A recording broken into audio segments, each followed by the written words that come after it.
আসসালামু আলাইকুম। অ্যাডভোকেট মোহাম্মদ ইউসুফ আলী আমন্ত্রণ জানাচ্ছি আরও একটি নতুন এপিসোডে। আজ যে বিষয়টি আপনাদের সামনে তুলে ধরব সেটি হচ্ছে ফরেন ইনভেস্টর বাংলাদেশে যদি ফরেন ইনভেস্ট করে তার জন্য পিআই ভিসা রিকমেন্ডেশনে কি প্রয়োজন হয় সেই বিষয়টি তুলে ধরার চেষ্টা করব। আশা করি অবশ্যই আমাদের সাথে এবং মনোযোগ দিয়ে ভিডিওটি শুনলে আপনাদের কোম্পানির ফরেন যারা ইনভেস্টর আছে তাদের ডকুমেন্ট কিংবা তাদের ভিসা পারমিশন, তাদের ওয়ার্ক পারমিট, পিআই ভিসা রিকমেন্ডেশনের জন্য উপকার হবে ইনশাল্লাহ। তো চলুন দেখা যাক যে প্রথমে আমরা দেখি যে পিআই ভিসার জন্য কি প্রয়োজন হয়। তো যে কোম্পানিতে উনি ইনভেস্ট করেছে, এখন নতুন হোক পুরাতন হোক, দেখা গেল দুইভাবেই করতে পারে। যদি কোনো পুরাতন কোম্পানি এক্সিস্টিং কোম্পানির শেয়ার কিনে নেয় সেক্ষেত্রে উনি এখানে ইনভেস্টর হিসেবে আসতে পারে। আবার দেখা গেল তারা 100% ফরেন হয়েও কোম্পানি লিমিটেড কোম্পানি গঠন করতে পারে, সেক্ষেত্রেও পিআই ভিসা রিকমেন্ডেশন তিনি নিতে পারবেন। আর একটা পর্যায়ে আছে জয়েন্ট ভেঞ্চার এগ্রিমেন্টে যদি ইনভেস্ট করে সেক্ষেত্রেও তিনি পিআই ভিসা রিকমেন্ডেশন কিংবা পিআই ভিসা নিতে পারবেন। তো পিআই ভিসা নিতে গেলে প্রথমে যেটি করতে হবে সেটি হচ্ছে একটি ইউজার আইডি খুলতে হবে। বিডা তথা বোর্ড অফ ইনভেস্টমেন্টে ইউজার আইডি ক্রিয়েট করতে হবে এই কোম্পানির ইমেল অ্যাড্রেস এবং একটি ফোন নাম্বার দিয়ে, এবং অথরাইজ পারসন যাকে অথরাইজ করবে, এখন এমডি হতে পারে কিংবা যে তার কাজ করবে কোনো লয়ার হতে পারে, কনসালটেন্ট হতে পারে, তার এনআইডির কপি এবং ফটো দিয়ে সিগনেচার দিয়ে অ্যাপ্লিকেশন করে ইউজার আইডি ক্রিয়েট করতে হবে।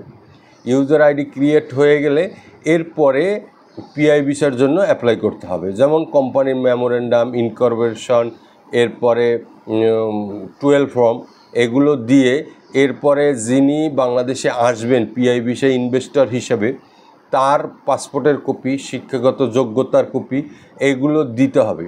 দেওয়ার পরে যেটা হচ্ছে তাকে বাংলাদেশে $50,000 বাংলাদেশে নিয়ে আসতে হবে ইনকেশমেন্ট সার্টিফিকেটের মাধ্যমে। যে কোম্পানির মাধ্যমে তিনি বাংলাদেশে আসবেন ইনভেস্টর হিসেবে, এই কোম্পানিতে তিনি $50,000 ইনভেস্ট করবেন ব্যক্তিগতভাবে, এটি কোম্পানির অ্যাকাউন্টে পাঠাতে হবে। এরপরে দেখা গেল যে টোটাল $1,00,000 মতো $1,00,000 ইনকেশমেন্ট সার্টিফিকেট দেখাতে হবে এই পিআই ভিসা রিকমেন্ডেশনের জন্য।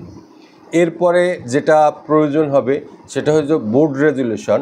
বোর্ড রেজুলেশনে বলবে যে আমাদের এই মানে যিনি আসবেন এই পাসপোর্টধারী কিংবা ইনভেস্টর, তাকে আমরা বাংলাদেশে ওয়ার্ক পারমিট কিংবা পিআই ভিসা রিকমেন্ডেশনের জন্য নির্বাচিত করেছি। তার পাসপোর্ট নাম্বার উল্লেখ করে, কান্ট্রি নেম উল্লেখ করে তারা একটা বোর্ড রেজুলেশন করবে।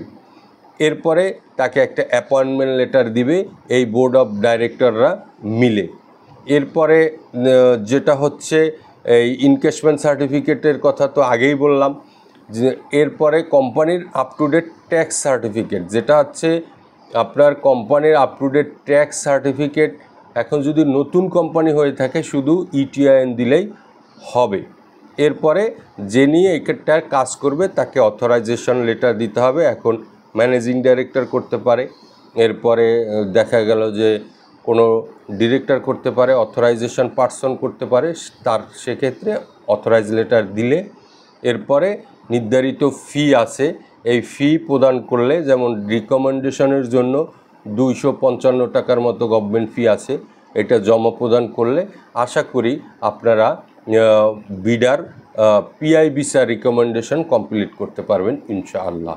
এই ছিল মোটামুটি আজকের আপনাদের সামনে ফরেন যারা ইনভেস্টর হিসেবে বাংলাদেশে আসবেন তাদের পিআই ভিসা রিকমেন্ডেশনের মোটামুটি আপডেট। সবাই লাইক এবং সাবস্ক্রাইব করে সাথে থাকবেন ইনশাআল্লাহ। আসসালামু আলাইকুম।